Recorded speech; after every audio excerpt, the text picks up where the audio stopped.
Salut tout le monde, je m'appelle Hugo, je suis photographe et créateur de contenu français et bienvenue dans cette vidéo. J'ai récemment acheté une nouvelle caméra, le Lumix TZ99, qu'on appelle aussi ZS99 aux États-Unis. Et aujourd'hui, je vais vous partager ma réflexion personnelle et en quelque sorte philosophique et psychologique sur pourquoi est-ce que j'ai choisi cette caméra plutôt qu'une autre, basée sur l'évolution de ma vision de l'esthétique. Mon monologue sera illustré par des plans que j'ai tournés pendant mes vacances dans le sud de la France cet été. Bonne vidéo!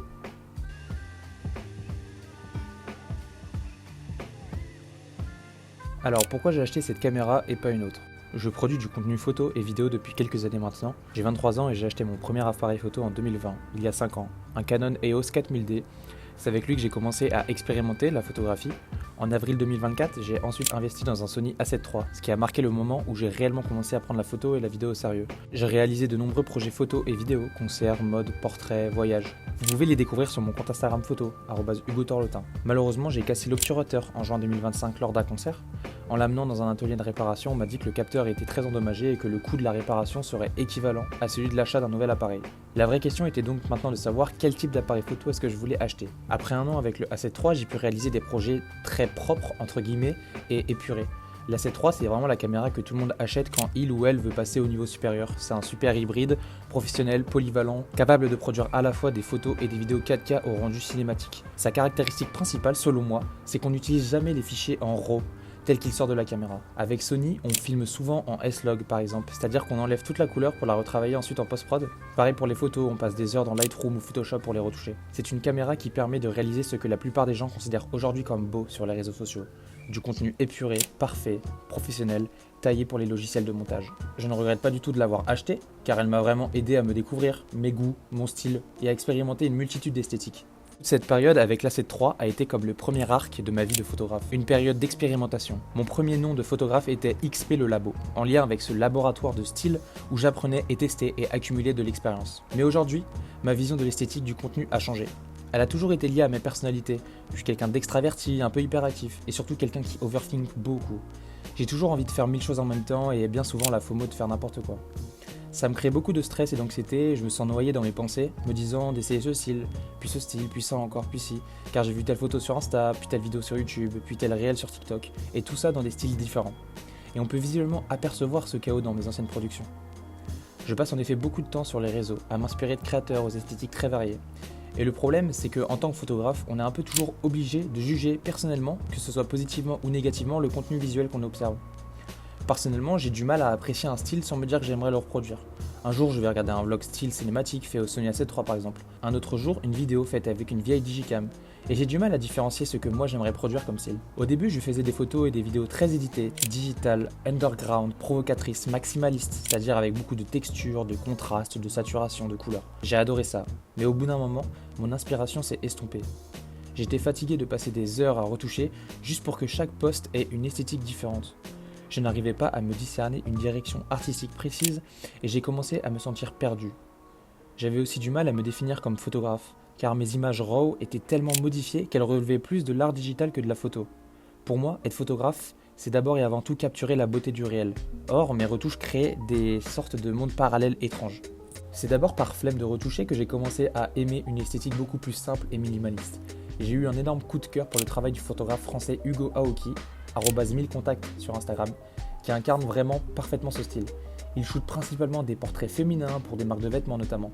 Son esthétique, elle est très minimaliste, un peu sombre avec un gros flash, mais sans retouche. Il se concentre sur le sujet et l'atmosphère. En vidéo, j'ai découvert des créateurs et créatrices de contenu comme la japonaise Anna, qui vlog ses journées et raconte ses questionnements avec un caméscope. Il y a aussi la vietnamienne Bi Youm sur Instagram. Ce qu'elles ont en commun, c'est un style minimaliste et authentique, retranscrit via soit un caméscope, un iPhone 4, ce qui me parle profondément aujourd'hui. En tant que photographe, je voulais un appareil photo avec flash pour retranscrire ce style. Honnêtement, n'importe quel appareil photo avec flash aurait pu me convenir. Mais comme je veux aussi vlogger mon quotidien comme Anna, il me fallait un appareil capable de faire de belles vidéos aussi. J'aurais pu reprendre un hybride ou un réflexe, mais il y avait un autre facteur. Je suis parti faire du backpacking au Brésil pendant un mois avec ma copine et sa meilleure amie. Je voulais quelque chose de compact et discret pour documenter mon voyage. Et c'est là que j'ai trouvé cette caméra. Elle coche toutes les cases et marque le début du deuxième arc de ma vie de créatif. Une période sans retouche, authentique, qui retranscrit mon état émotionnel actuel. J'en ai même offert une à ma copine Lilune pour son anniversaire, pour qu'elle puisse documenter son voyage en Amérique latine avec Pauline. Et spoiler, elle la surkiffe. Pour finir, j'aimerais indiquer une dernière raison sur pourquoi j'ai choisi cette caméra, la santé mentale. Comme j'ai dit précédemment, je passe beaucoup trop de temps sur les réseaux, surtout depuis début 2025. En fait, dès que j'ai décidé de faire de la photo et de la création de contenu mon métier, je me suis mis la pression. Je devais tout connaître, tout maîtriser. J'ai accumulé des centaines d'inspirations sur Instagram, TikTok, YouTube, créé des moodboards, pris des notes, enregistré des vidéos. Ce fut la période de ma vie où j'ai, je pense, passé le plus d'heures en ligne. Mais les effets négatifs font mal. Perte de mémoire, procrastination, anxiété, difficultés sociales.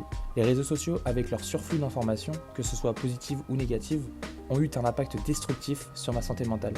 Je me suis donc persuadé qu'il fallait que je réduise leur utilisation. Cependant, une autre esthétique que j'aime beaucoup est celle de la création sur iPhone. Par exemple, la créatrice française Zoé Via qui poste uniquement du contenu iPhone de ses journées entre Paris et Tokyo, notamment fashion. Elle adopte un style très minimaliste, en lien avec son style vestimentaire que j'adore et que j'ai aussi adopté sur mon compte personnel @yugio sur Instagram. Mais le problème est, dès que je sors mon iPhone pour prendre des photos, je finis par scroller à cause de mon addiction. C'est pour ça que j'ai acheté cette caméra. Avec elle, je n'aurai plus besoin de shooter avec mon téléphone. Elle me permet d'utiliser les réseaux comme un moyen de partager ma vie au monde uniquement, car telle est sa fonction, mais sans tomber dans une spirale infernale de procrastination. Je vais donc continuer à utiliser les réseaux sociaux, mais avec modération. Cette caméra va me permettre de canaliser mes impulsions créatives qui ont torturé mon esprit pendant trop longtemps.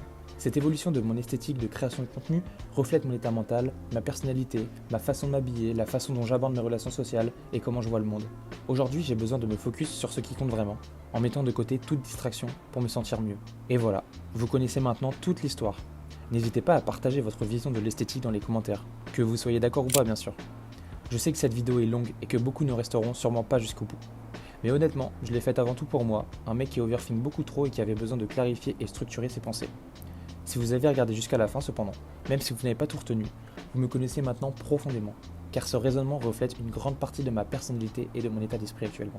On se retrouve bientôt pour un long documentaire sur mon voyage au Brésil, filmé justement avec cette caméra, puis pour une année de vlog à Berlin autour de la mode, la musique, l'histoire, dans le cadre de mon échange universitaire. Pour conclure, cette nouvelle caméra ne veut pas dire que mon style ne changera plus de nouveau.